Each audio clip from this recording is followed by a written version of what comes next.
Hello, good people of YouTube. Today is Monday, March 30th, 2015, and I'm your host, Wolf Tiger. And once again, I'm bringing to you another fine episode of The Things That Make You Go,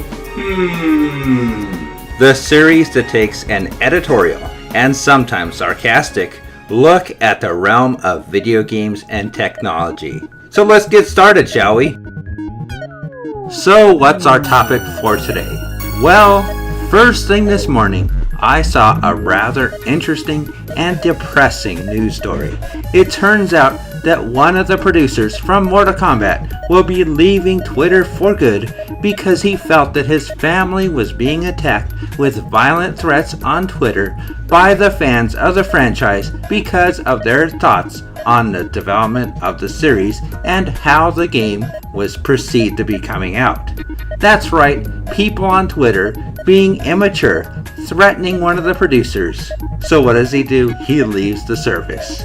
Let me get you more details on this messed up story.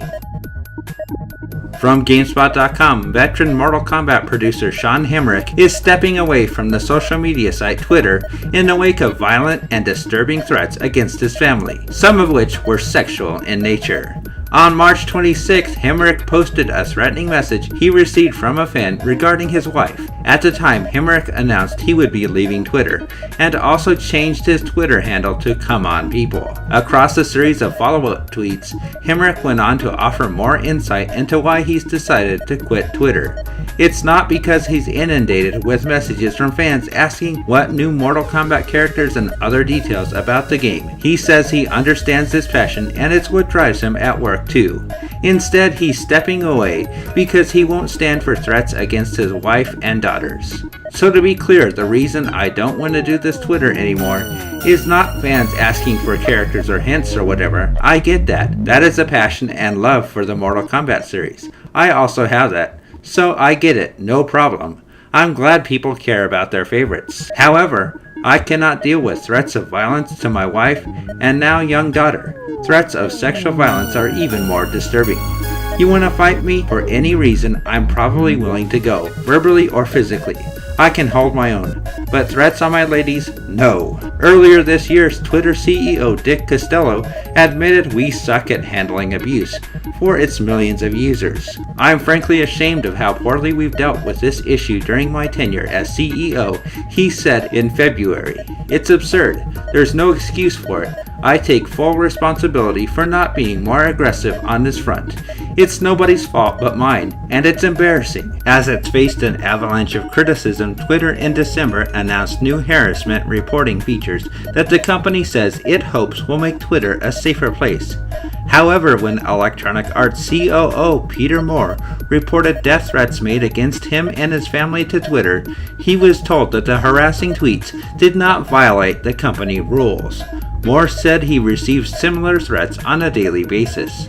And he's not the only one with ties to gaming taking abuse through Twitter. Call of Duty developer David Vanderhaar has also faced threats against his life from people upset with gameplay tweaks. So there you have it. Some people out there felt the need to go threatening one of the producers of the Mortal Kombat games because they don't like some of the things about the upcoming Mortal Kombat game. Everything from small tidbits to the roster, somebody out there just felt the need to go threaten the guy and his family. And I wish I could say this is a rare thing, but it's not. So many people out there just feel the need to be douchebags on the internet. Come on, people, have some maturity. I mean, you see it here on Twitter. You see it in the YouTube comments. Anywhere that people can post something on the internet, there's a lot of posts about people making terrible threats, lewd comments, and everything under the sun, all because they feel safe behind their computer screens. Sure, a good majority of people keep their heads, are calm and collective, and talk rationally and logically, but that vocal minority that just has to lash out is there because they feel safe and they feel they can get away with it since they're safe in their own homes and nobody can see what they're doing. But come on, people, can't you have a little maturity about this? I mean, seriously, would you act that way if your computer was sitting on the street and people walking by could see what you're saying and doing on the internet? Would you do this if anybody could look over your shoulder and see what's going on? I don't think so. People just think they can get away with this because they're safely in their room, in their living room, in their basement, wherever, typing what they want to type and acting like total pains in the butt. It just really makes me sad that people have to act this way.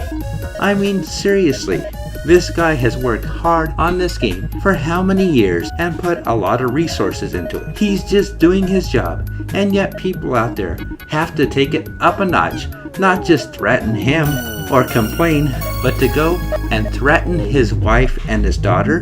That is just seriously messed up, and it needs to change. It's these kind of stories that the general public sees that says, oh, it's those gamers who live in their mother's basements like trolls. That's what gamers are. When in reality, the gamers are actually the majority. So please, people, if you feel the need to act any way like this, or you know people that act any way like this, please show some restraint. Just think about what you're gonna say before you say it, and you just might restrain yourself and say, no, that's pretty messed up. I'm not gonna type that. As always, we'll keep our eyes open and see what happens next. That's all for now. Peace out.